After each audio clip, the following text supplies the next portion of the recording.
Peace, peace. Welcome to another unusual podcast, Beyond the Veil podcast, an unusual podcast. Your hosts, the Cancerian Creed. Yes, indeed. The Sentient Senator. Featuring the Black Sun Shaman.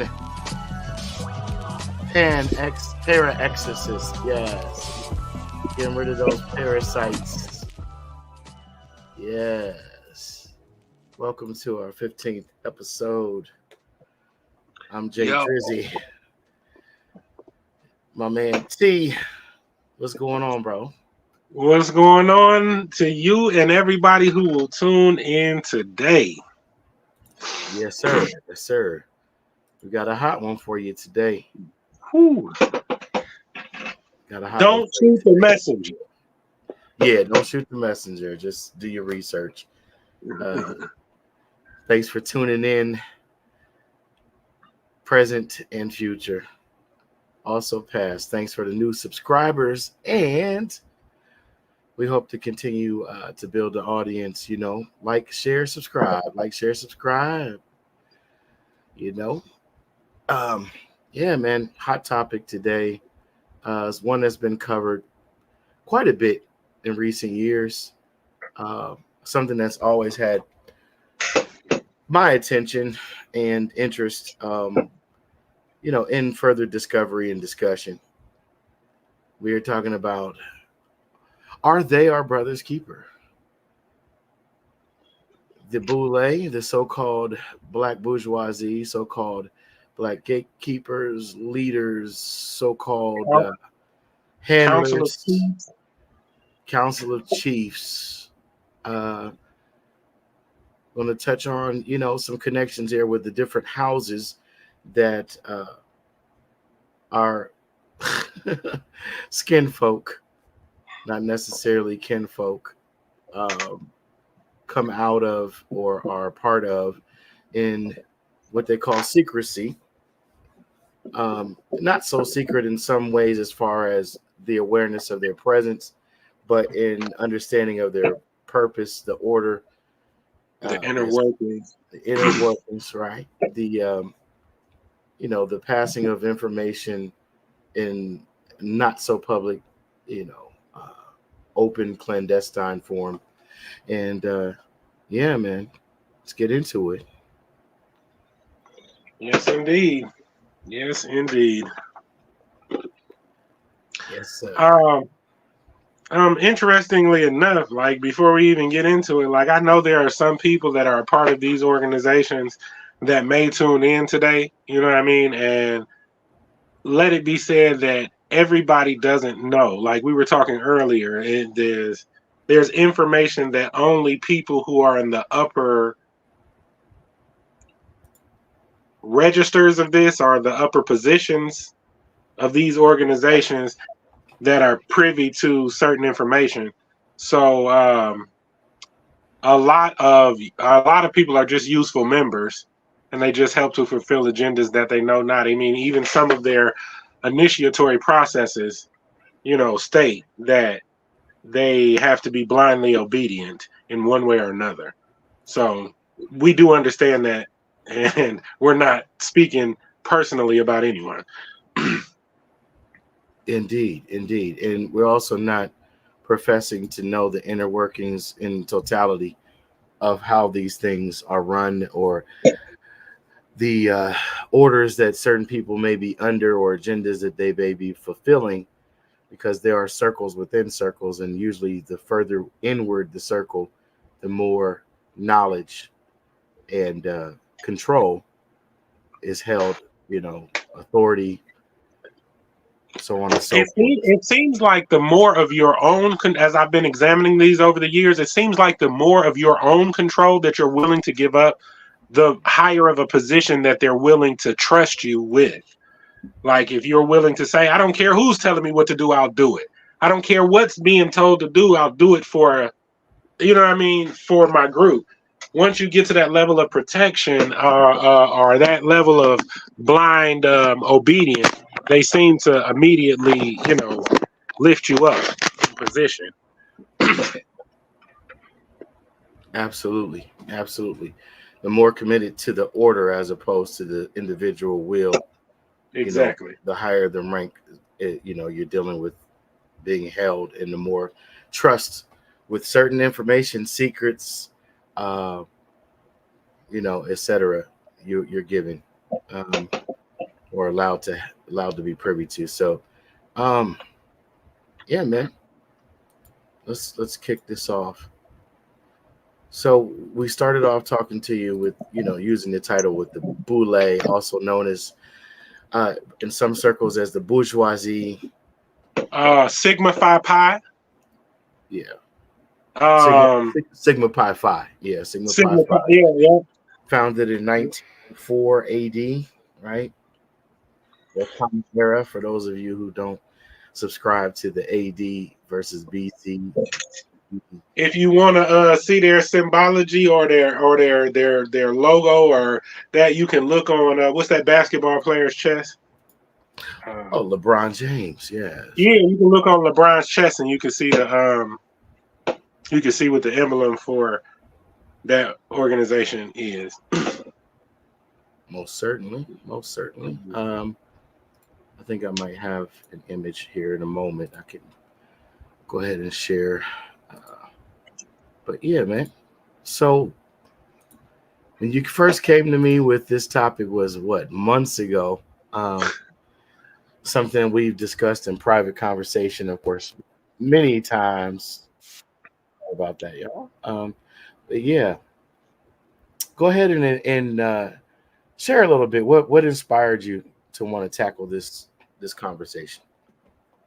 Oh, you gonna ask me that? Well, for me, it was the beautiful coming together that happened at the Million Man March.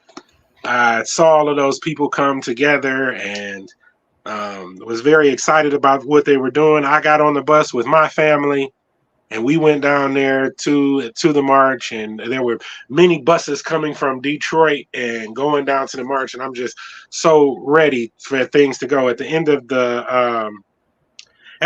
it, we just went home. You know what I mean? And we didn't have too much of an agenda to do anything, and so that got me on a pathology of looking at the history of the leader of that particular event. And as I looked into his history, I started to discover things that he was involved with that I didn't think were in alignment with the ideology of their organization. He had direct involvement with Scientology here in Detroit.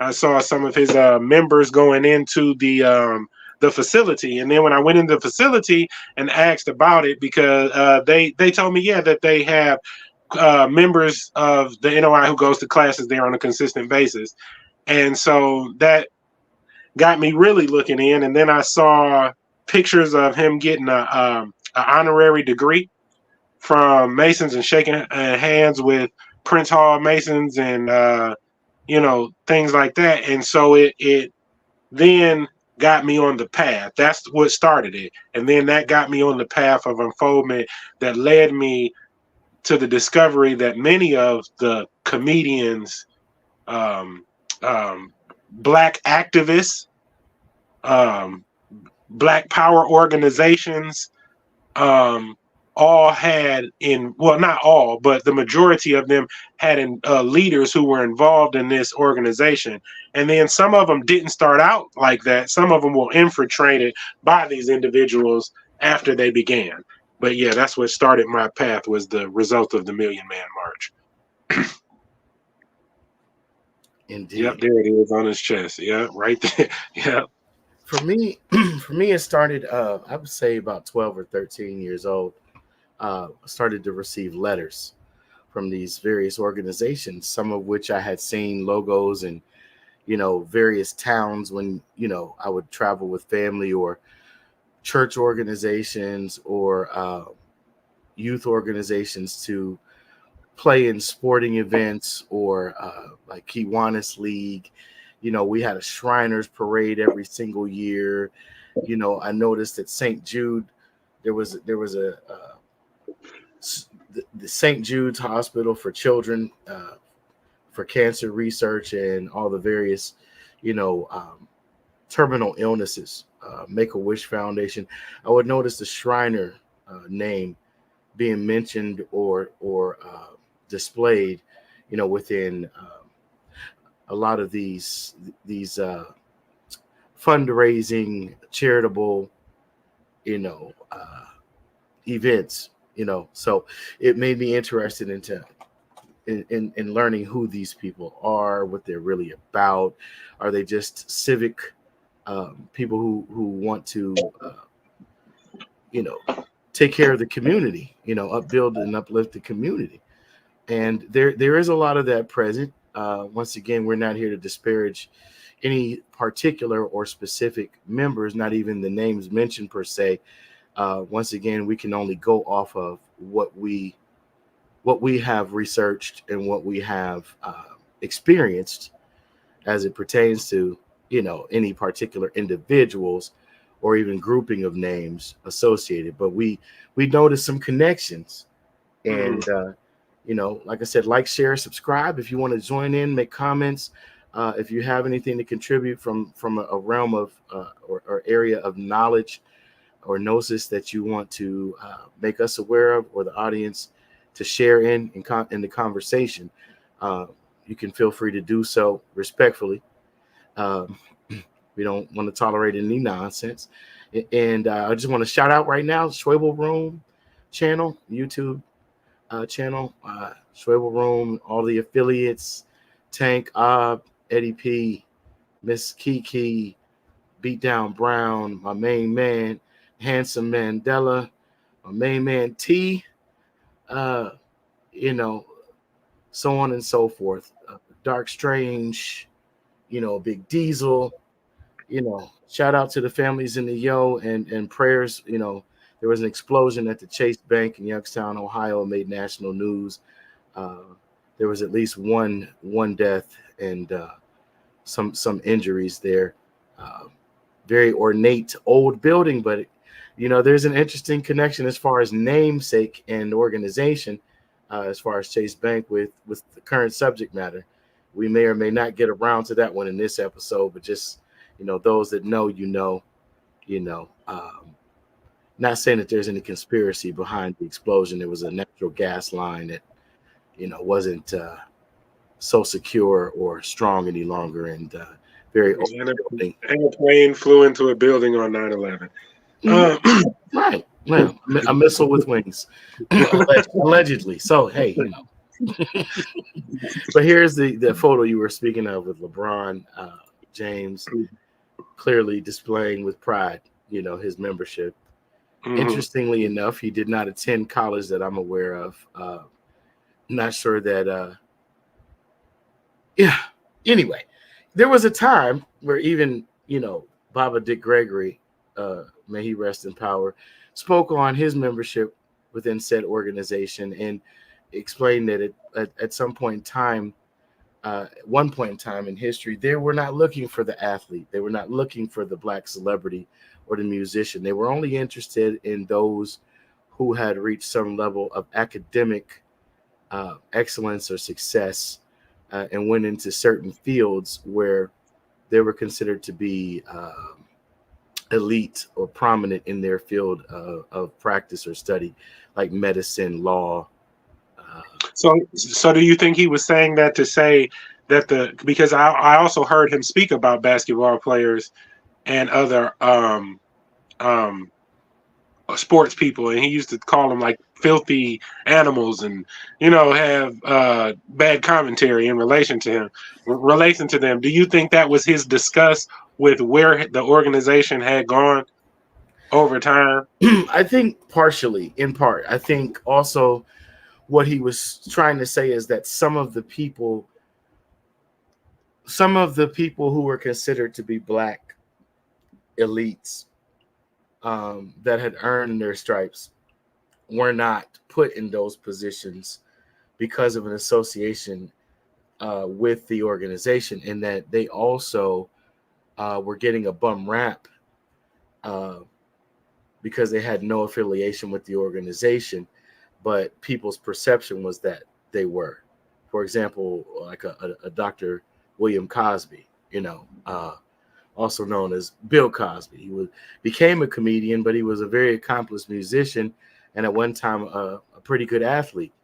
And so it was interesting because they passed on him, but there were certain others that it would be questionable as to what their purpose for recruitment would have been.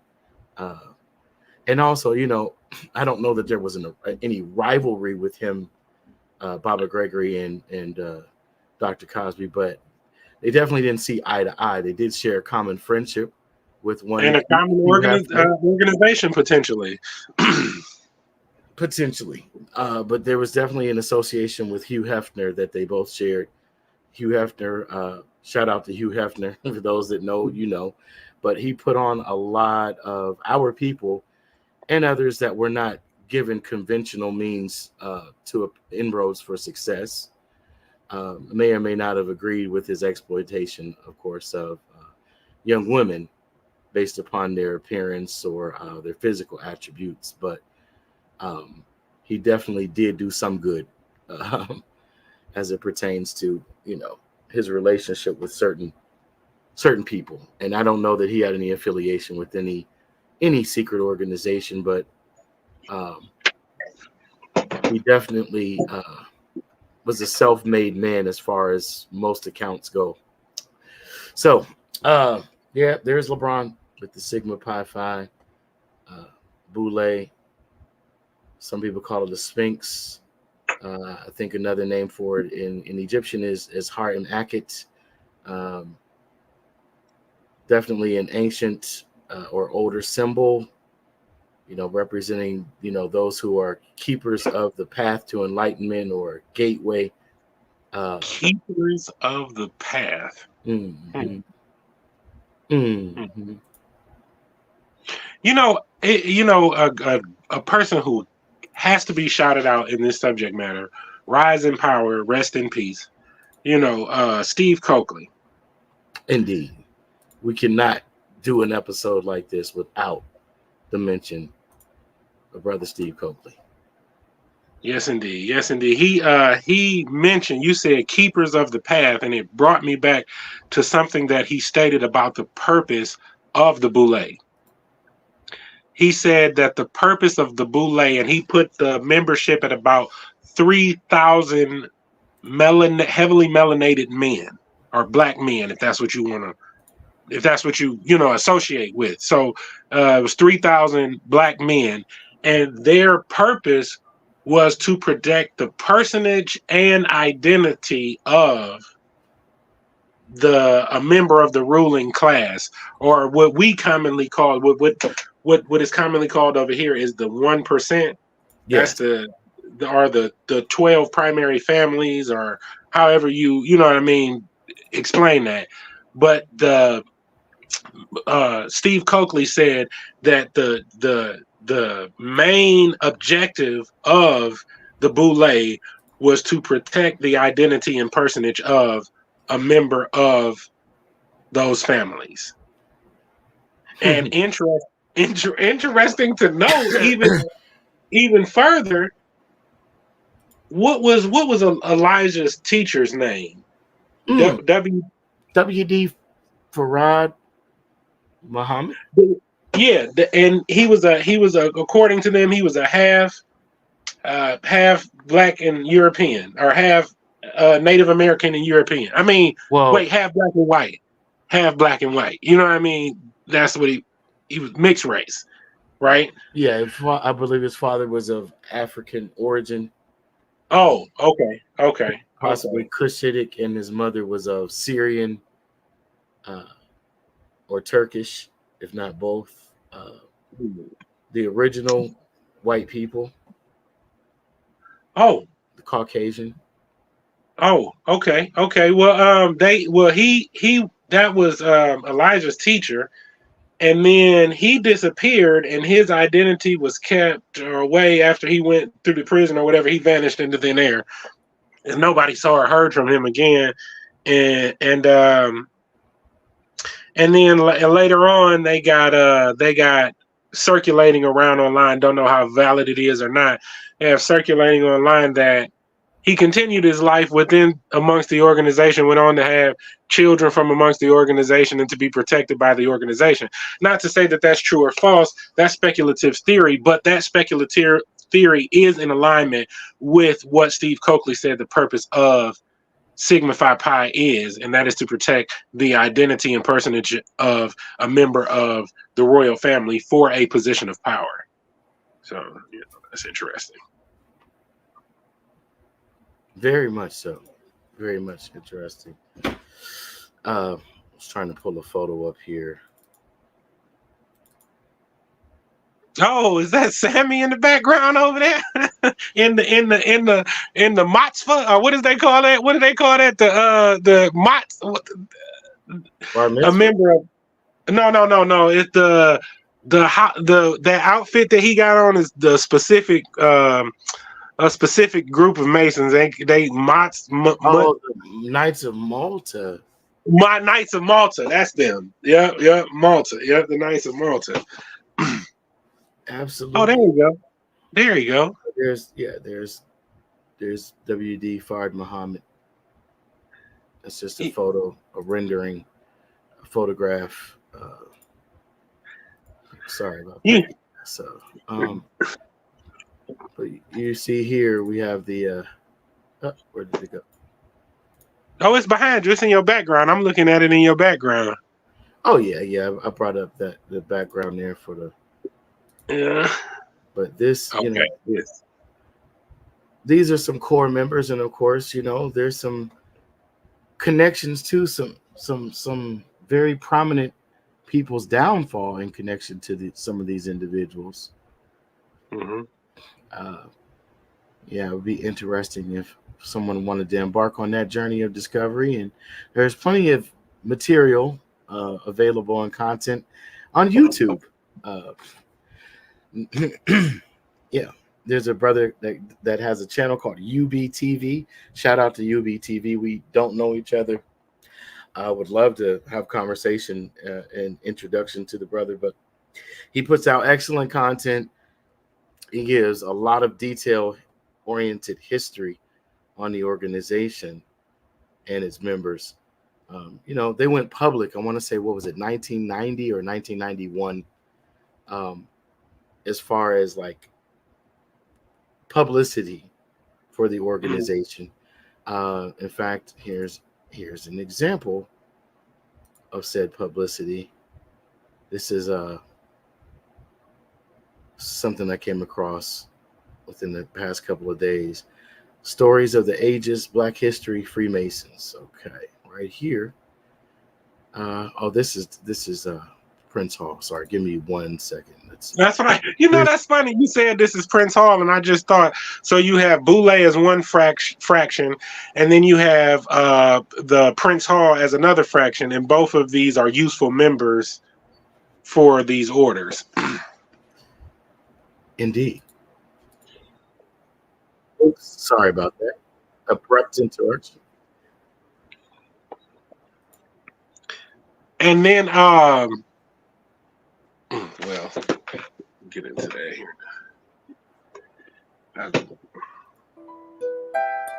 The entrance to the King David Lodge is lined with photos.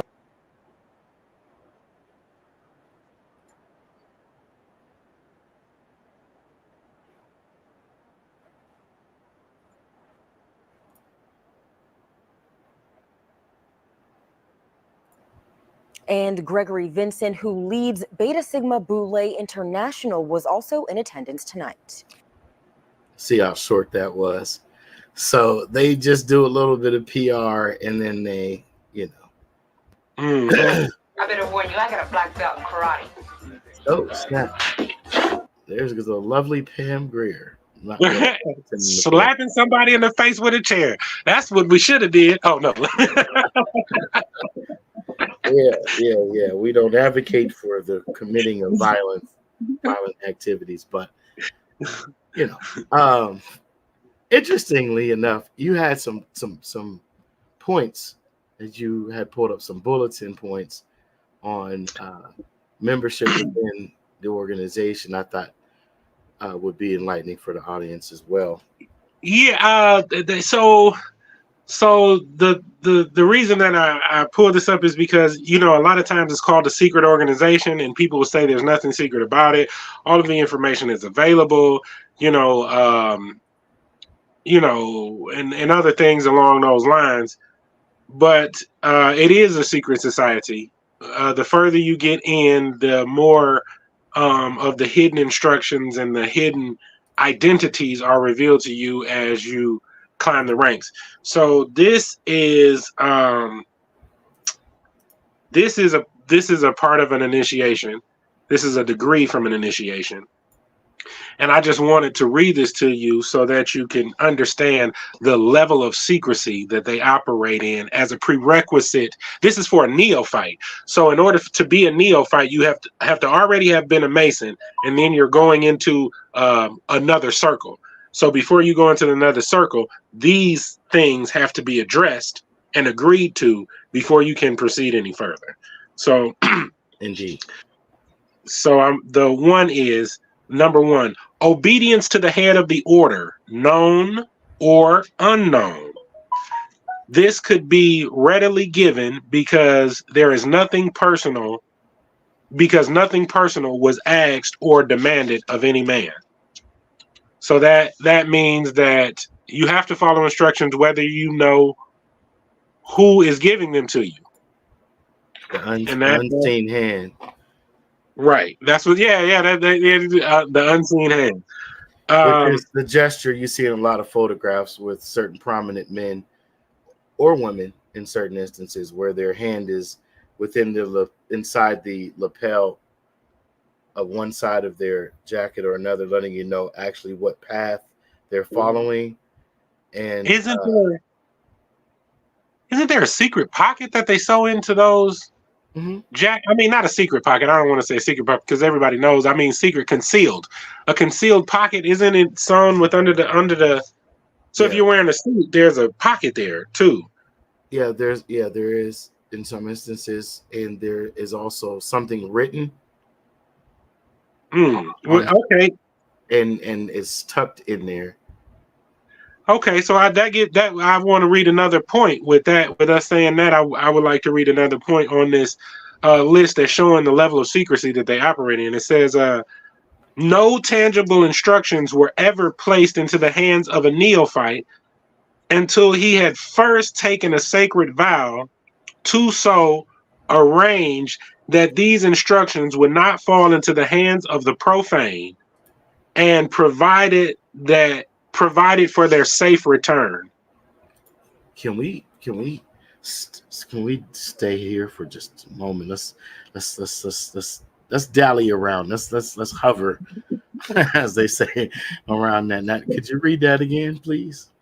All right. No tangible instruction was ever placed into the hands of a neophyte until he had taken a sacred vow to so arrange that these instructions would not fall into the hands of the profane, and provided for their safe return. Can I just read 7 too? It pertains to the 6th one. I just want to read how deep it goes to keep their secrecy. 7 says, provisions for protection of all written and printed instructions was compulsory, so that in case of an accidental death, all instructional material would be safely returned.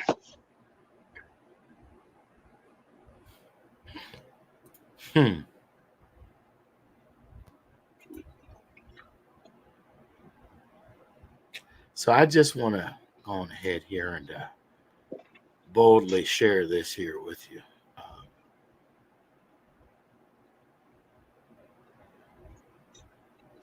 This could get kind of heavy, but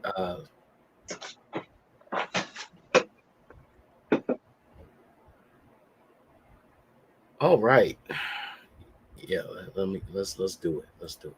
So when you mention a profane, for those of you, and I'm not propagating nor am I advocating for any religion or particular spiritual path for anyone. That is completely up to you. But I just want to show you, let's set this up a bit. We've talked about some things in previous recent podcasts that they do tie into this, but it's very subtle and yet very powerful. I'm going to start with the marquee verse within this text. All right. So verse 16, this is Hebrews 12. Just want to let you see this. All right. So verse 16. Well, let me go ahead back to verse 15 first. Looking diligently, lest any man fail of the grace of God, lest any root of bitterness springing up trouble you, and thereby be defiled, lest there be any fornicator or profane person, as Esau, who for one morsel of meat sold his birthright. For ye know that afterward, when he would have inherited the blessing, he was rejected, for he found no place of repentance, though he sought it carefully with tears. So even though he begged for forgiveness, he could not be forgiven because he really didn't change his mind. He was only sorry that he was called out for his erroneous choice, right? So go ahead. So he sold his estate and was He sold out his birthright, and he was referred to as profane.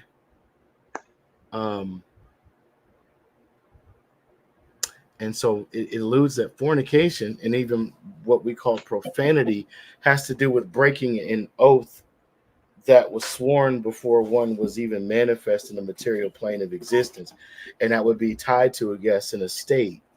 So when we look at those who've sworn these vows and these oaths, and they have credos and sayings that basically speak to them having no loyalty to any vow or oath above that of the organization that they swear unto themselves, as one earlier text within what people call scripture states that God swears unto his throne, right? Which actually deals with the feminine aspect of theos, which is the highest level of godship within the Greek school of thought. So now we're dealing with men and women who have vowed themselves to a pan-Hellenistic council. Pan-Hellenistic, Hellenes dealing with those who are connected to Hella. Now we're talking about an old cult, but not an ancient one. And we're dealing with literally what it sounds like, okay? But we'll get into that a little later. I digress a bit just to make the initial point I started with.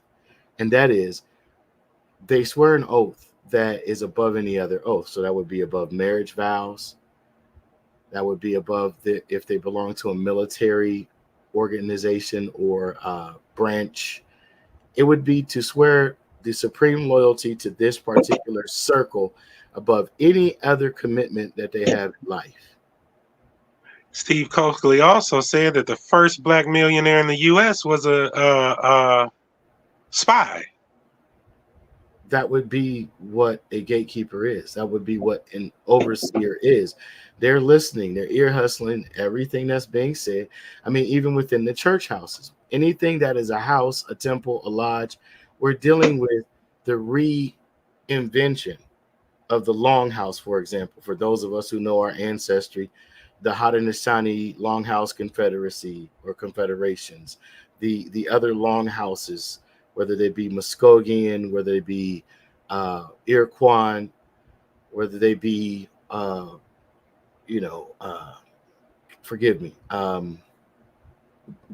Algonquin, whether they be Siouan, these were in this land the precursors to the reinvention of the lodges, the sweat lodges, the spiritual centers that were located on certain grid points that were manipulated and switched over to a new order under a different architect and patterned after another archetype other than that of their original ancestry. You know, So to make a one-minded. You get what I'm saying? A singular-minded, singular focus takeover. so yeah, that's what I was going to ask you. I was going to say, so then that would mean that the behavioral patterns of these groups may not have initially been for the detriment of anyone or for the betterment of these particular families. These particular families may have infiltrated these organizations, and they have become what they are today. Absolutely. So I'm Wow. going to go into show another verse within the same text. So they call them the Council of Chiefs. They actually name these individuals as chiefs, which is reminiscent of native culture in America, the longhouses and everything like that, the Council of Chiefs, all of that. I wouldn't say native. I'd say original, because remember the first groupings of Europeans that had established residency, if you would, here. They were people without land. In fact, the publishing company that controls the publishing rights to the Bible, the Quran, and several other so-called holy books is named Zondervan. And then when you go into the meaning of Zondervan, it means those who are without land. So they were seeking someone willing to sell their birthright. And this text is why I'm highlighting this text for those who would understand how someone in one of these organizations might interpret what is taken by the lay people for granted as clear as mud. Okay, verse 1. This is Hebrews 12, and when you and I have discussed this verse, and I just thought it was relevant to today to share with the audience. It says, wherefore seeing we also are compassed about with so great a cloud of witnesses, let us lay aside every weight and the sin which doth so easily beset us, and let us run with patience the race that is set before us. So now, I mean, I could go into various layers on this. I'll try to keep it simple for now. It is layered for sure. Yeah, until we're ready to teach like a whole lesson. And when I say ready, I don't mean prepared, but I mean like organized, more organized in conveying the thought process. But this is basically talking about ancestors. We also are compassed about with so great a cloud of witnesses. And it's basically warning us against becoming a servant of sin, which symbolically speaking, we spoke literally speaking on a previous episode. I want to say it was our last Freestyle Friday. Kind of went into how sin is an entity. It's an energy. It's a being. He was the son of the first grape, or SA, as they call it on social media. I don't want to get shadow banned or anything. Not to say that we already aren't, but hey. And he was born of a union that was forced upon his mother. We put it that way. And so this entity was also the old man of the mountain, also known as the waning crescent moon god, also called Nanar. But this is very real. And the elements of these entities that were referred to in some instances as sky gods and in some other instances as the fallen, I would go more so with a balance of both, because you do have a split faction within that family, both etherically and literally in the physical plane, that has been documented. So when you deal with the Bible, you're dealing with adaptations of these original stories. Okay. Just for the audience sake, I know you know T, but they're talking about basically the witness cloud of witnesses that has been encompassed round about us, and a lot of us forsake because we are told by religion that is improper, it is anti-Christ, even though the Christ consciousness is what tethers us to that cloud of data that comes from our DNA and its connection to our ancestors. So there's an eternal warning going back as far as you can fathom existence being in existence. And organizations like this will have you swearing oaths that cancel those particular tethered connections that are placed there for your benefit in material and spiritual ways, in exchange for their protection, their admonishment, encouragement, judgment, direction, etc. So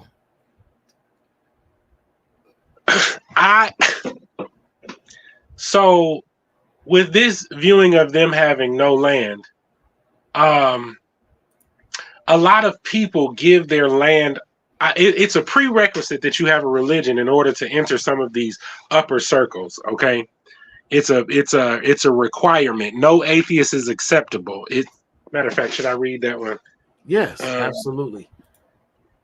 It says, number 8, no atheist was acceptable. Church affiliation itself was not questioned, even by the members of the Church of Light. A man's religious beliefs belongs to him and is between himself and his God. So it's an atheist cannot join the upper echelons of this organization. They have to be in submission, or in one of the religion already, in order to be able to excel into the inner circle. But as you continue to read the initiation process, they have to be a part of an organization of religion, and they have to know that it is not true. Careful now. Because I'm gonna let that sea lie for a moment. You know what I mean? They have to be, in order to be initiated into the upper ranks, they have to have a religion, and they have to know and confess that religion is not true.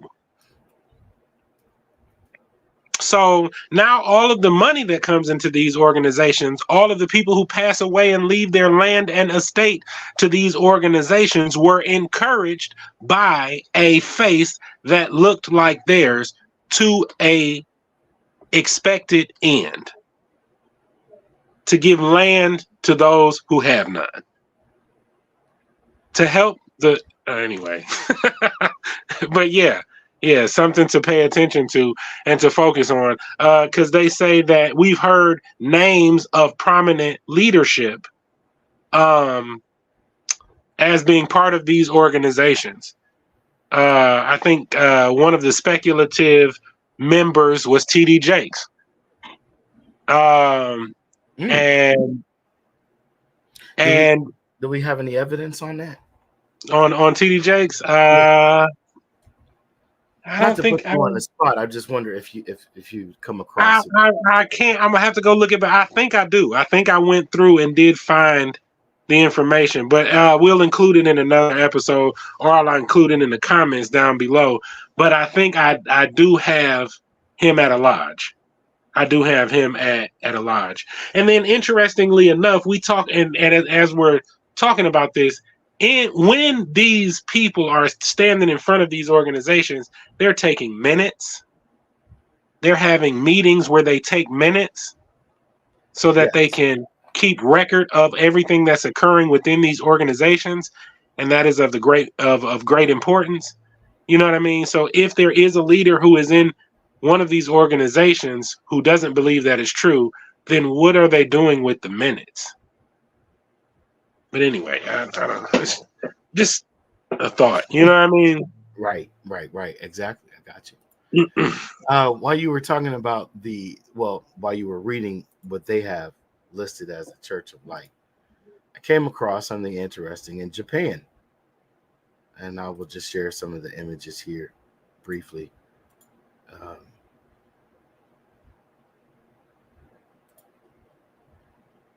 Here we go. So, yeah, this is the Church of Light in Japan. That's, I guess, the sanctuary area. Very interesting architecture. Let's see here.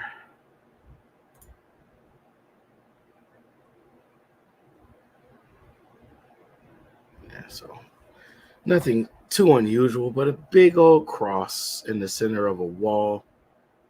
And I can't tell if this is the front or the back of the sanctuary. Looks like it's the front, because I see a rostrum with a mic stand, and I see some lights, additional lights to the left and right of it. But yeah, just thought it'd be interesting to share that image there. So this obviously, that wasn't an ancient church or some older church that's a part of their what they're mentioning, but there's definitely the concept apparently with other paths, and I'm not sure who's behind that particular man in Japan designing that church in particular either, but just thought it was interesting to note. And then I saw there's a lady, Our Lady of Light, and then there's the Church of Light, which is an academy. What is wrong with me? An Academy of Hermetic Arts here, Facebook page. Somebody wants to go and check that out, But they're just, man. So all right, I mentioned Hermetics, right? So a lot of these organizations, they will take you into Hermetic thought, based upon Hermes Trismegistus, who was Stolen information. yes, and also conflation of someone who was considered to be an embodiment of an ancient deity or a god named Thoth. Some refer to as Tahuti. They make reference to the Emerald tablets, and then certain initiates have come into the awakening of the Emerald tablets through a system or a a group of writings called Kabbalion. Okay. A common title for that one, if you want to look it up, is the Three Initiates. Right.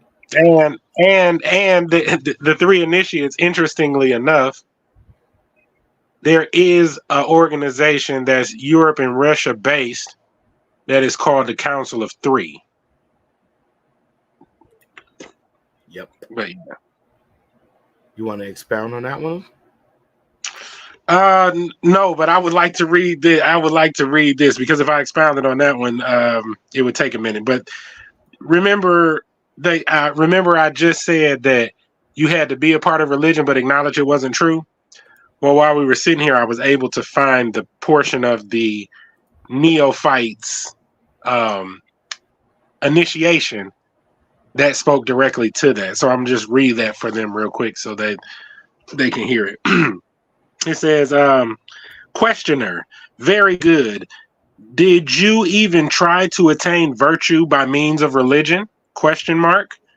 Answer, no. For I believe religion as I have known it to be contrary to the truth. I have also been an atheist. Then do you seek the truth with a view to obeying the laws of life? Consequently, you seek virtue and wisdom. Yes. Just so you have an understanding. So I believe religion, but I know it's not true. Mm-hmm. So the word atheist, the prefix a. Theist. On, in, or at. Right? On, in, or at. A. Theist. Let's do the math on that one. Let's see.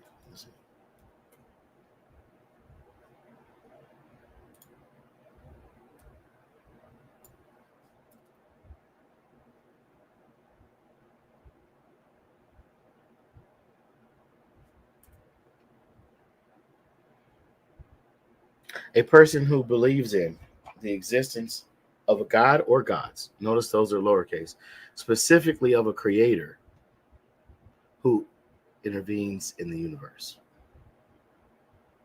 Denoting or relating to belief in the existence of a god or gods, specifically a creator or one who intervenes in the universe. Pretty much. So, on in the creator within. So, a true atheist would believe that the creator is within them and that they are within the creator.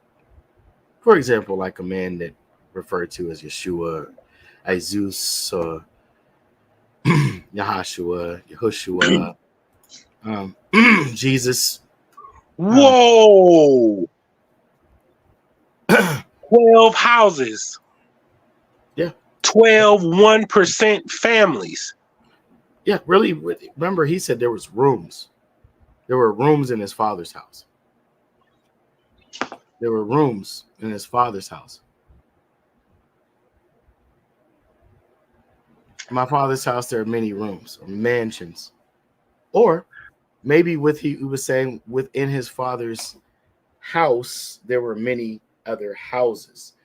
The father's house being so vast that it could fit other houses. So their houses and logos and robes and estates that are used for these 12 families, and doing research for them, I have discovered that they were not constructed or originated in their possession. These were estates that they attained throughout their conquest and colonization. Yeah. So go ahead. I'm sorry. No worries. So if we see the Council of Chiefs as being a mimic of a preceding culture of original inhabitants here, and they're just mimicking it, then on a larger scale, could the Jewish, excuse me. No.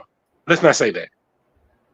The 12 families that are considered 1% in speculative theory, could they also too be mimicking a freestanding houses of natives? Well, of course. I would think so. But I might be a little biased. I can admit that. And I mean, let's go into the next house. Real briefly here. Let's see. Present.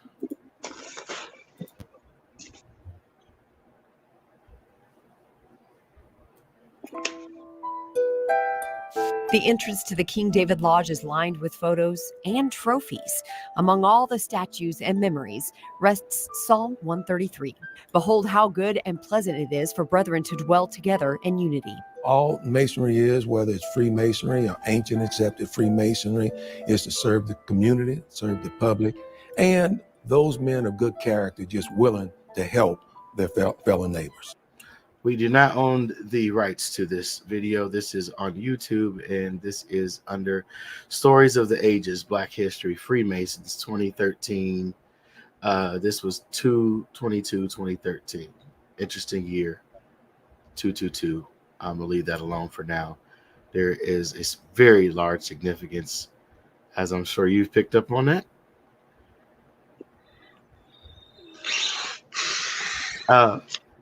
Okay, he's opting not to comment as I cannot. All right, so we'll go back to. I just happened to be looking down at the USS Western World and the House of Elias at the time, so it had my attention. Absolutely. So fair use. This is not our video.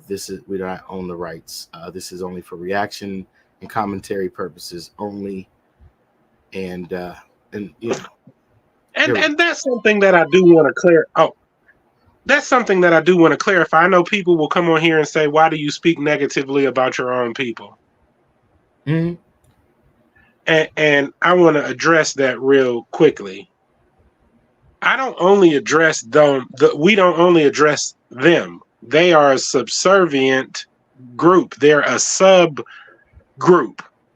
The reason that they're addressed specifically is because they have the most close relations with people who we share space, family, mental capacity with. So, you know, we address them because I'm not going to address the guy that's on the east side doing something when there's a guy in my own neighborhood doing something.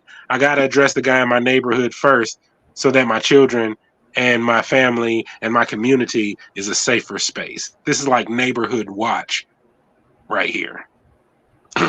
And indeed, what was alluded to earlier in our opening of this conversation, these I really do. I hate to talk about what appears to be our own people in such a manner, but I mean, in the words of Malcolm X, you have the house slave or house nigger and the field nigger. And I don't see that either of them are better than the other, because when I say field nigger, I'm talking about, as you referred to, the spies, the field when you get operatives and agents. when you get a degree from college, you go to work in your field, right? Yeah, you do. Oh, okay. All right. And you can also go from being an associate to being your bachelor rather, and then attain the master's degree. And if you'd like to go even further, you could gain a doctorate in your master's field of education or study. So when you get a master's, that makes you management? That would make you upper management. Oh, okay. Okay, so you would be upper management in the field of expertise. Correct. And in the bachelor's, you'd be an overseer, a bishop. Okay. And as an associate, you'd be a lower level henchman and enforcer. Not quite an overseer, but definitely an executor of the will of the master to some degree. And yes, puns all intended. But I'm going to go ahead and share the rest of this very short video, because we're not here to try to bash. We just want to let you see for yourself. Black Freemasonry was born in Boston, Massachusetts shortly before the Revolutionary War. The organization found its way to Oklahoma Territory in the 1890s, and the group's principles have remained the same for more than 120 years. Our motto is to protect our women and widows and orphans. Former president of the King David Lodge, Kevin Cox, says the fraternal order provides a sense of community, pride, and brotherhood. The organization played a vital role in the first half of the 20th century. Back in the 30s and 40s, when segregation was big here in Oklahoma, we could not go to the Rotary Club or the Lions Club or downtown or go to the different YMCAs or hotels or convention centers. And Masonry was what the community had to bring everybody together. As a result, Masonry, in my opinion, was the biggest organization dealing with the ills of segregation back in the 20s, 30s, and 40s. King David was the biggest lodge in the state, at one time boasting 150 members. But the number of men wearing the Mason's apron has declined. In all community-based organizations, the membership and the population. Jay, Go on now. Go on and say it. he said that he wanted to protect the people who was orphans and widows. Right on. Orphans and widows are in a unique position if they have any land. You know, that just, I'm gonna leave that alone. No, And then please don't leave that alone. That's imperative. That is key. widows, and especially when you're dealing with women who, when you deal with the culture of original people here, women were the possessors of the land. So of course, if they do not have anyone to leave it to, you would like to swoop into that position if you were trying to acquire some land. And orphans who have lost their parents are also left land. So if you get on their good side or develop them within your organization to be in key positions, then you also have an opportunity there to. Yes, which ties into another title, apprentice. If you have a master, you also have an apprentice. And you also with apprenticeship laws. As shout out to Dane Calloway and to I want to say it's Tanisha Calloway, his wife. Absolutely wonderful channel. I'm just here to make you think. It's a great channel. But yeah, they brought out some information a while back about apprenticeships and the apprenticeship laws that were implemented in places like Louisiana, Virginia, some of the other antebellum southern states where they literally passed laws where they could take indigenous or aboriginal or original, however you want to verbiage. I'm not trying to get into a debate over that, but their children by a certain age, usually around 12 or 13, the age that I was when I started receiving those letters telling me how I could influence people and I could learn how to plant thoughts in their head and I could get what I wanted. And they could teach me all these secrets about basically being a person of power and control within society.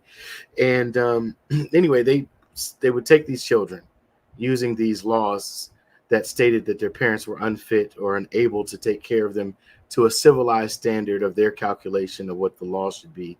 And they would place them with these masters and they would become their apprentices at their estates. Now, mind you, a lot of these estates were previously owned, as you stated, by the maternal or matriarchal figures of prominent families that were already here. And they would have oftentimes have likely gained control of those estates and then trained these children how to run these estates and other businesses the way that they would run them from the other side of the water. I'm just trying to be as you made me have a whole new respect for gangs. Mhm. In the sense that when I view these houses, they got the blue house, the red and black house, Mhm. then you got Crips, Bloods, who all represent different color combinations. Yeah, and But they then, have very different energies. yep, very different energies. Now this takes me back in thought process to us as people around the world, different colors, root races, and things like that. And then if we were operating as tribal groupings and these estates previous to that, then it was taken over and infiltrated by someone else. Of course, you would have a rogue development that Yeah. is, and that rogue development would be what would be considered gang. And the gangs, because I know what they were doing, most of them originated. I know the Black Panthers did for a fact. And I know that in the growth and development direction that they were going in, it was a certain group was going into a direction of growth and development. Those two organizations were to protect the people from the treachery being implemented by the police at that time. They were protecting their people from Okay. them and the financial destitute nature of the community. Okay. You went into some very heavy areas. So to catch up to you and also add to some of the missing pieces of what you're saying, you didn't really leave anything out, but there's a way to implement a small amount of detail that will kind of clear this up for some people that haven't already come into this revelation, right? Quickest way to justify the oppression of a people is to make them illegal or make it illegal to be them. So take on titles, for example, like black, which is always a word that precedes boule. And even when they speak in reference to our people, they make references to African Americans and Black Americans, Afro, which is a hairstyle, Americans, and also at one point in time it was an ethnicity within the Polynesian, Melanesian, Micronesian, etc. groupings of people within certain island chains. Um, Afro-Atlanteans. well, that yeah, you can go back, but even the authorship that kept relayed the ancient record into modern times. The use of that term is still erroneous because it implies a hairstyle or just an ethnicity when they in fact were a priesthood of the sun. Indeed. You know what I'm saying? And so a lot of that is tied up in or within and contained within the secrets of these organizations. And it's an intentional concealment from the non-initiates or the profanes to their identity, their true identity. Because then if they had the knowledge of their true identity, they could then claim what is their birthright. So I want to make you a good African. So I send you to a historically black college university that was funded by Zionists in most instances, so that you could be educated and programmed into becoming a good African in your former original homeland. So you can take on the mindset of a refugee, of a stranger in the land of your own ancestors, and never lay claim to what has been left behind for you, but always keep your sights over another sea or another body of water to a land that you didn't originate from, while the science which comes from the northern land of that particular area of the geographical maps, Europa, I'm sorry, it's the northern African, and I'm only using the geography when I'm saying African, but the northern tribes of that land moved up into this land that they named after an ancient goddess within their linguistic system, pronounced Europa. Okay, so you have hybrid Europeans, as Dane and Tanisha Calloway, shout out to them again, refer to them, who came up with a doctrine of out of Africa. Okay, so all of these things are connected. If you look at the time period and the timelines of the formations of these organizations, they're all spewing and supporting the same misinformation, and to the point that it becomes seen as fact, not known as fact. And you have the reprogramming of the people that's continuously going on. And every time they get closer to rediscovering their identity and their real connection to their ancestors spiritually, you have them being brought into circles where they swear oaths above. You know what? In light of you saying that, Jay, after the Million Man March, there was some Arab affiliates that came over here and they offered Mr. Lewis $1 billion. Do you know what Mr. Lewis did when they did that? I do, but I'm gonna let you go on and finish the story. He went to the alphabet people to tell them that money was given to him and to ask them if he could accept it. Okay, moving on though.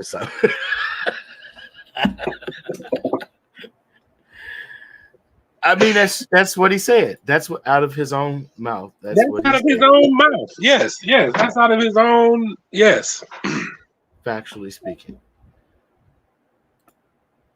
Yeah, that's what was said. So I mean, as we both stated. Hey, Jay. So this big hustler in my neighborhood came by, and he dropped me off a bag of money, and then I ran and told. No, so we're not going to do that. Nope.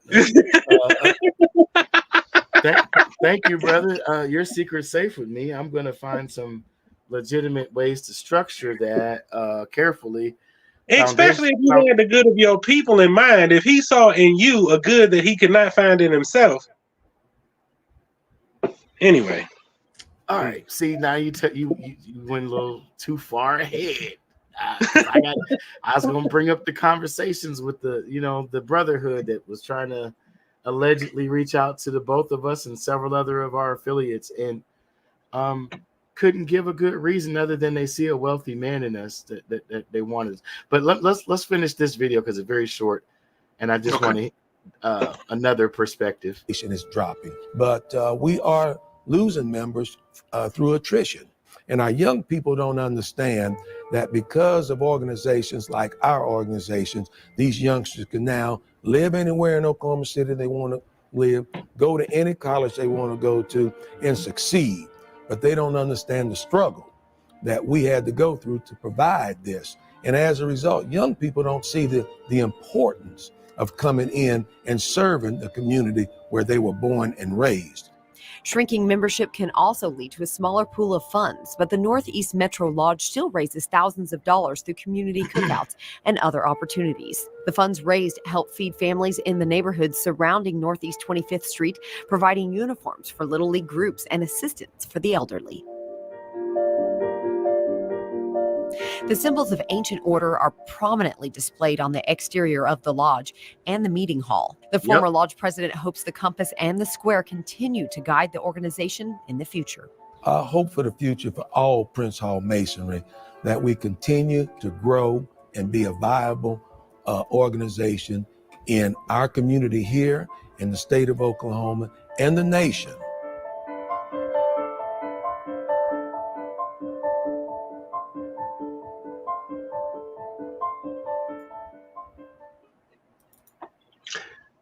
You know, while he was talking, I was reminded of the Trail of Tears and the displacement of original people. At Vistaprint, we print everything to show off your brand. I apologize. Forgot to stop there. Yeah, while he was talking, I was reminded of the displacement of original people here. Early on, they moved them around the Trail of Tears and the displacement of people around here. So then if you displace them, and you try to keep them where they're at so that they never return from where they came, so they can't discover their identity or claim their estate.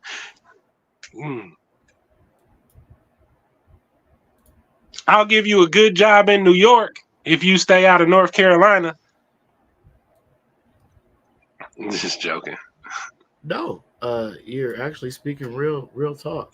So you see this, right? And you see this.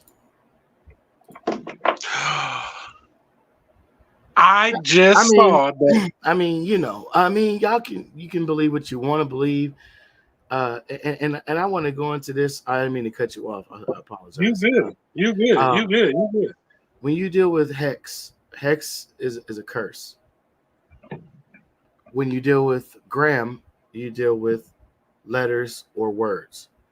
Mm-hmm. So you have letters or symbols or words, which is a combination of symbols or sigils that bring about a curse. So you go on ahead and use that symbology and swear your oath if you'd like.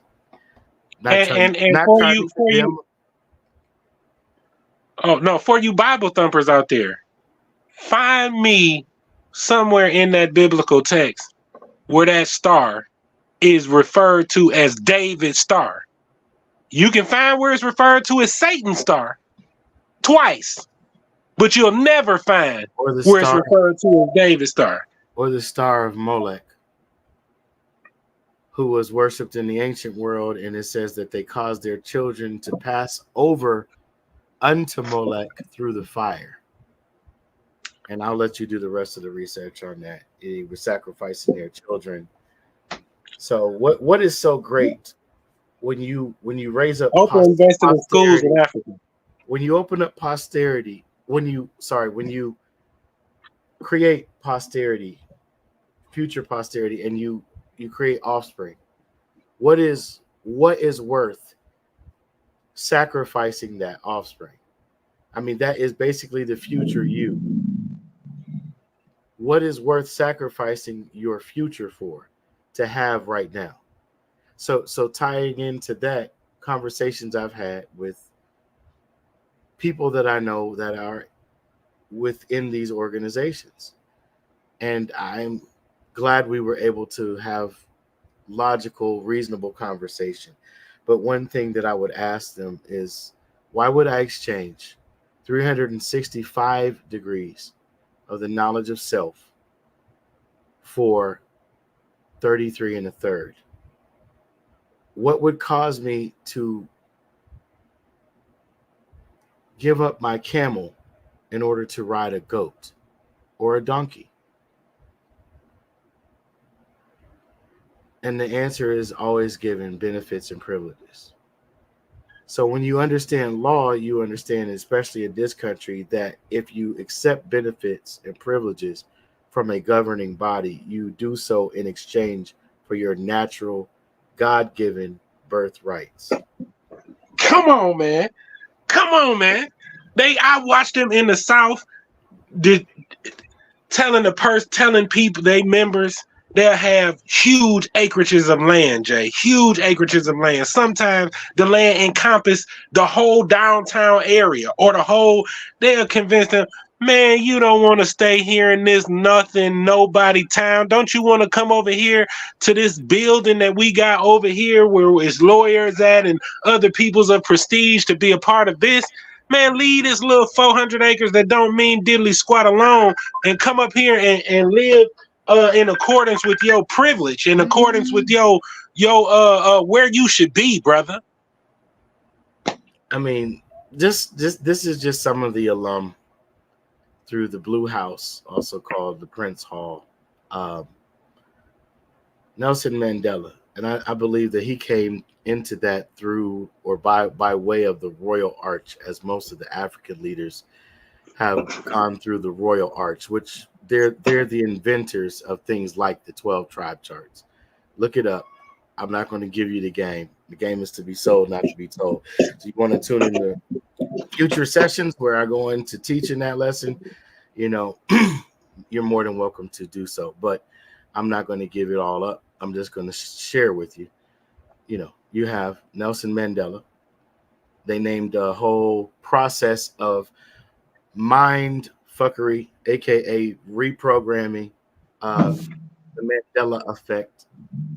I'm sure they're not familiar with what it means.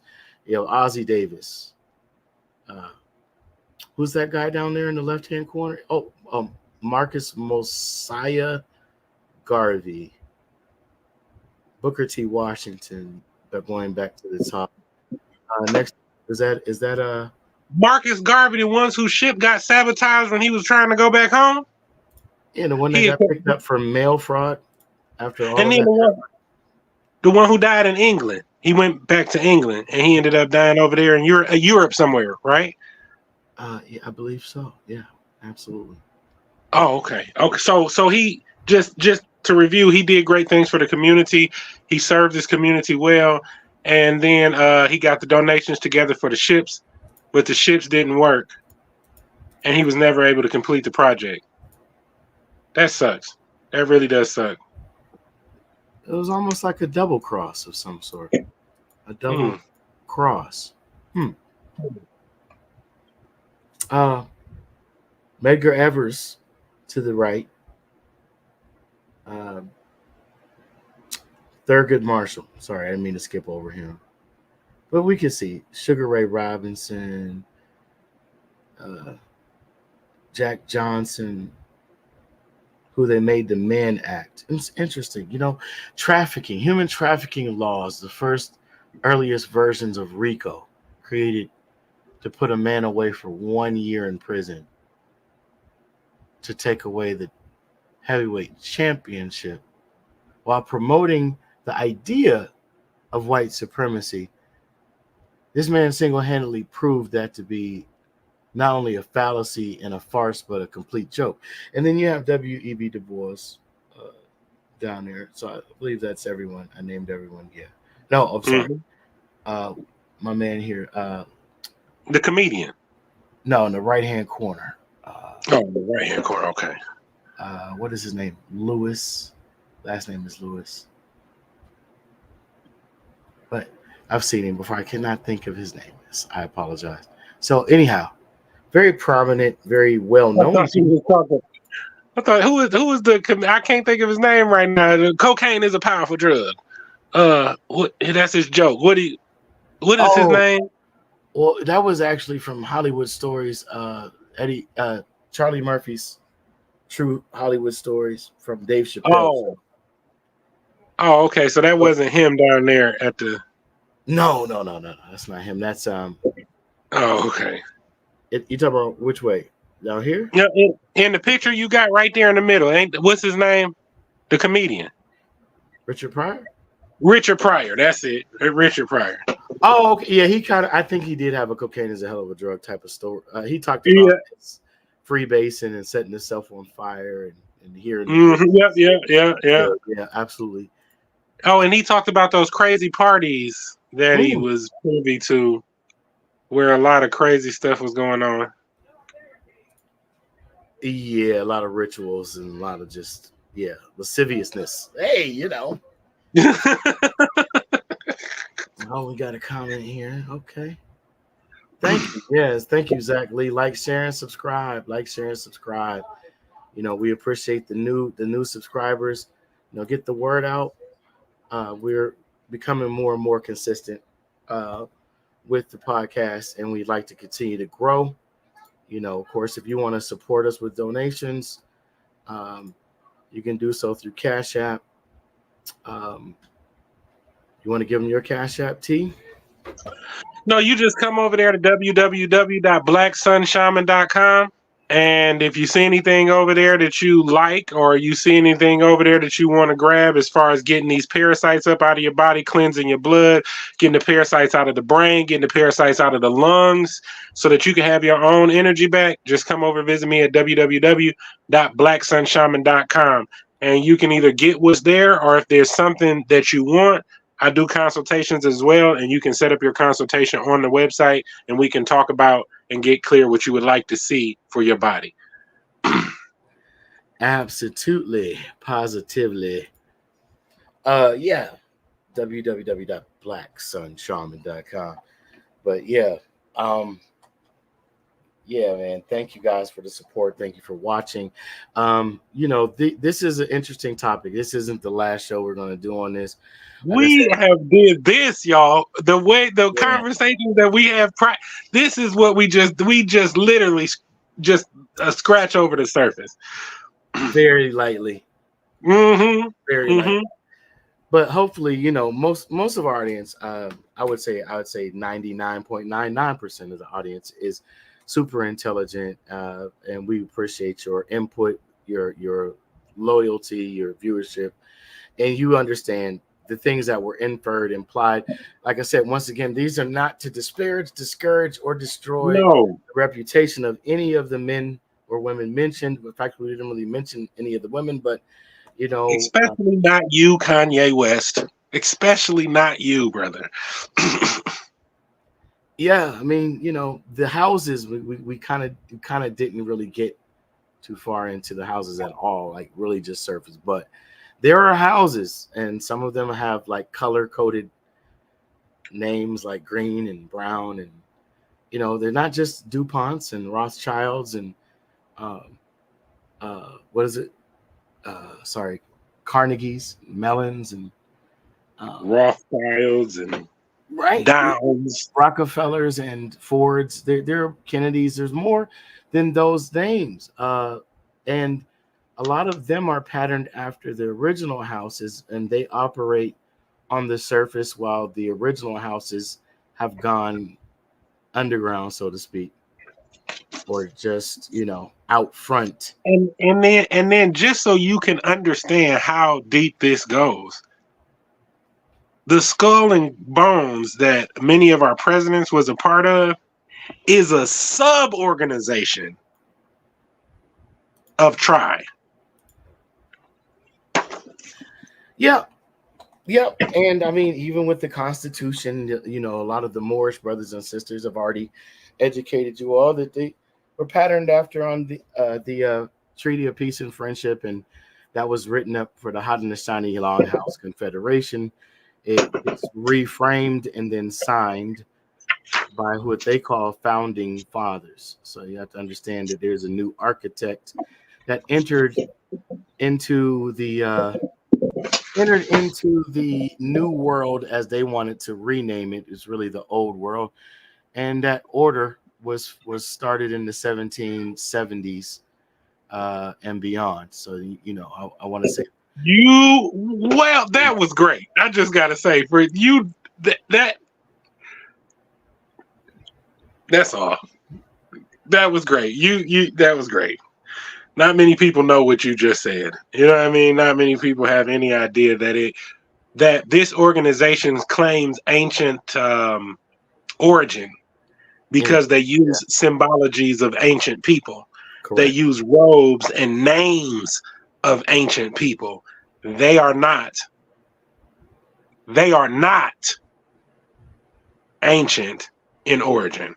Not at all. If you want to know the real origins, there's a man and his brother. They were both very prominent in writing about archaeological finds, sciences, and the ancient symbols. Albert Churchward, Ancient Symbols of Primordial Man. Very, very many volumes. This isn't just one set book. There's a set collection of books written by this man and his brother. I want to say his brother's name might have been James Churchward. Don't quote me on that. It could be off. It's been a while. But yeah, Signs and Symbols of Primordial Man. And then you have to understand the evolution of Freemasonry and in the infiltration of the Freemasonic order by what we are now referring to as Illuminati. They are not one and the same, and not all houses of Freemasonry are under the thumb or control of the Illuminati. The Illuminati sought to rise into power, and in order to do so, they had to gain the degrees of the various houses, and most of those houses were within Germany. So there's a Hibernian Germanic connection that was the most recent evolution of the Freemasonic order within Europe, and Germany kind of supersedes Europe. I'm not going to go too far into that. You can there are people that look very much like you and me that originated in that place, and there's a lot of knowledge and information, and a lot of it ties back into the migration of people referred to in some instances as nomadic or gypsy from the land of Shinar and Indus, and some people pronounce Aryan, or I say Aryan, Aryan ancestry, in connection to the culminating of those bloodlines together in the knowledge or gnosis that was compiled. And what's the other word that I want to use? Not just combined and compiled, but they collaborated to come up with some very interesting and powerful discoveries, spiritually and scientifically. So yeah, we appreciate you tuning in today. Let's see. Okay, all right. Exactly. Thank you. You sent a code, QR code. Thank you. Thank you very much for watching too. Yeah, so yeah, man, we coming to a close just for this episode. I hate to even let it go, but we both have things we got to get into. We started an hour late than we had originally planned, so thanks for bearing with us, those of you that stuck with us. And just before we go, the last thing on my little mind is, man, Steve Coakley, I honor you, bro. For naming those names. Yes. For giving your life to make this known, and to naming names, telling us how to track the names, telling us which organizations to track, telling us which families to track, where they at. All that I appreciate and honor you, Steve Coakley. And if y'all want to look that information up and get to naming names, where it's at, years starting, who's playing, who's the players, all of that type of stuff. He got older stuff. I believe his last one was like somewhere in the early 2000s was his last video, and he lost his life in a hospital. That he woke up in one hospital that he never remembered going to, and then after he woke up there, he woke up again and found himself in another hospital.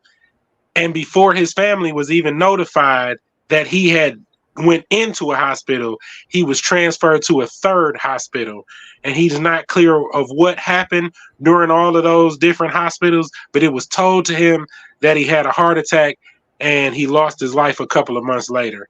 But Steve Coakley, I honor you. Tunnels, tunnels, transfers. I mean, yeah. Shout out to Steve. Rest in power. Rise in power. Can't wait to see you again. Oh man. Oh man. Should you even choose to return? But it's just, yeah, man. Transfers, underground tunnels, Knights Hospitalers.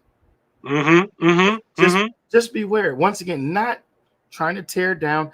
No organization is completely evil. And when I say that, I mean not every person within the organization has made certain choices to align themselves with destruction, deception,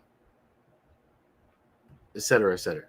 And just keep in mind, man, the origins. Look into the origins of places, industries, architecture, signs, symbols. And for those who are told to blindly follow these groups and have initiated themselves and told to blindly follow the groups, I know that that's there, but look into it so that you can discover what you're doing if you're doing something wrong unconsciously. You know what I mean? If you don't know no better, you know what I mean? That's one thing, but I'm asking you to know better. I'm asking you to know better. Yeah, I second that request. Know better. Know for yourself. Mm-hmm. There's nothing like knowing for yourself. When you know for yourself, no one can take that from you. And like I said, choose accordingly to your alignment, basically what you're able to take on. If you'd rather ride a goat,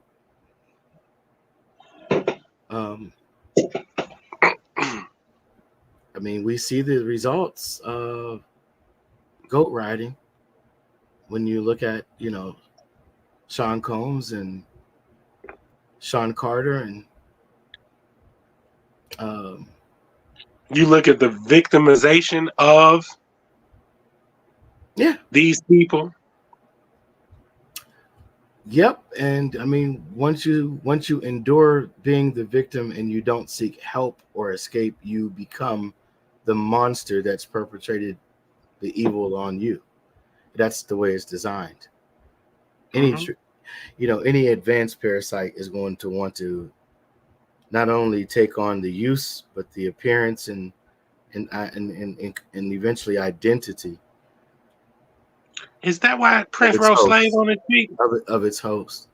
Well, Prince wrote "Slave." Interestingly enough, we are going to go in a second, y'all. But Prince wrote "Slave" on his cheek because he found out that if the company owns the masters, despite the fact that he owned his own recording equipment, he did it in his own home, his albums in his own home. This was towards the middle of his career in the 80s.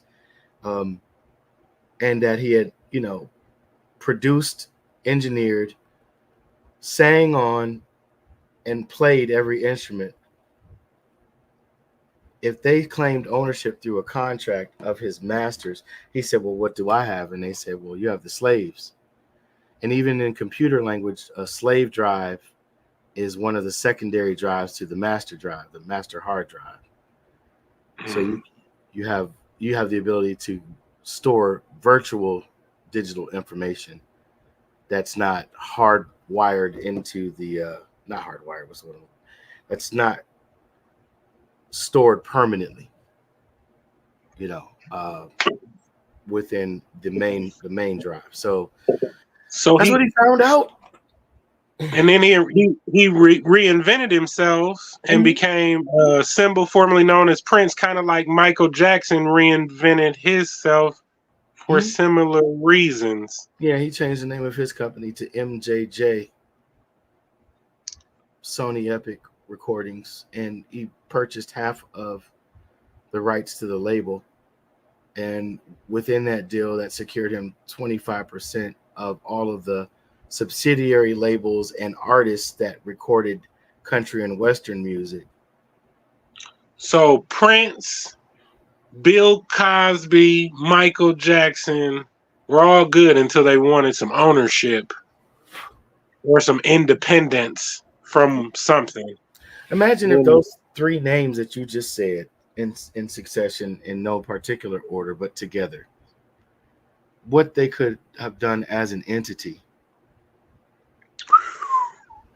But the rules to the game don't permit them to collaborate for such things. Yeah. And Johnny Cochran too. I just wanted to throw his name in there too. He was kind of working towards getting the estates back. Indeed, one of the few celebrity, well, actually, one of the many celebrities I've met, just in passing, incidentally, met him in LAX back in, what was it, 98? And I was traveling with a gospel choir that I was recording with, singing with, and came across him when I went to go help pick up some of the other members of the recording choir at the LAX.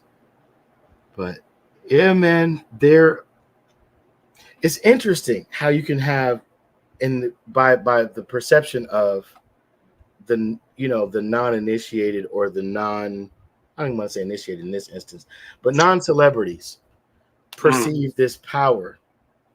But imagine having all the money you could ever wish for, purchase anything that you want as long as it doesn't really help other people that are connected to you by ethnicity, culture, credo. Hey, Dick Gregory, they're watching me. Can you bring me some water? They're watching me, man. They're gonna kill me, man.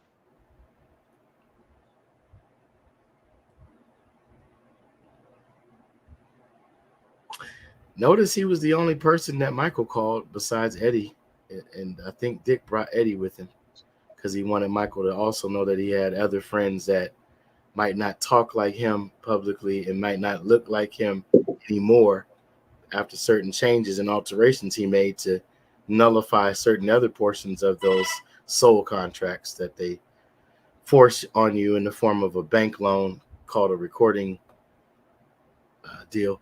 But yeah, absolutely.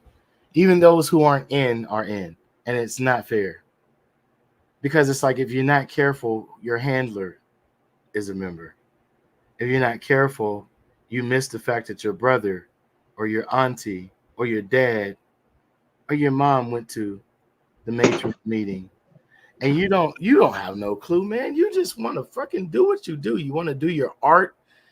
You're enjoying being famous most of the time, except for when people are invading your privacy and taking pictures of your kids when you're just trying to go swimming, or go to the mall inconspicuously.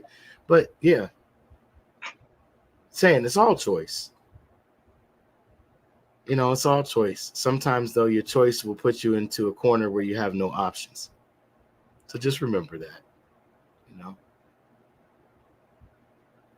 and be leery of rhetoric.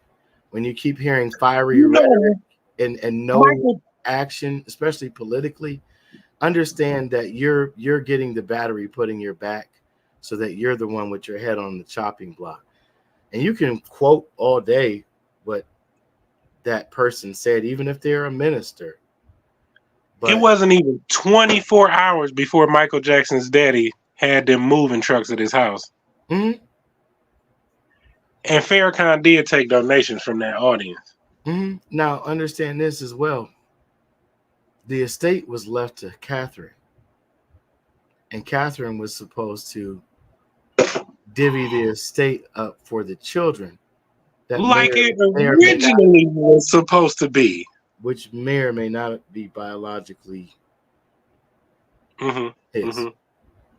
Allegedly. But the last keepers of his safety were members of the NOI. And he trusted them immensely. And based on the biopic that I saw recently when I say recently, I mean last year, of him on Amazon Prime, they worked a lot of the time without pay. And they did keep him from being taken out. So, like I said, I am not here to make anyone's choice for them or to tell you what's right or wrong. I'm simply saying that you should look into all things and you should believe nothing and seek to know everything you can.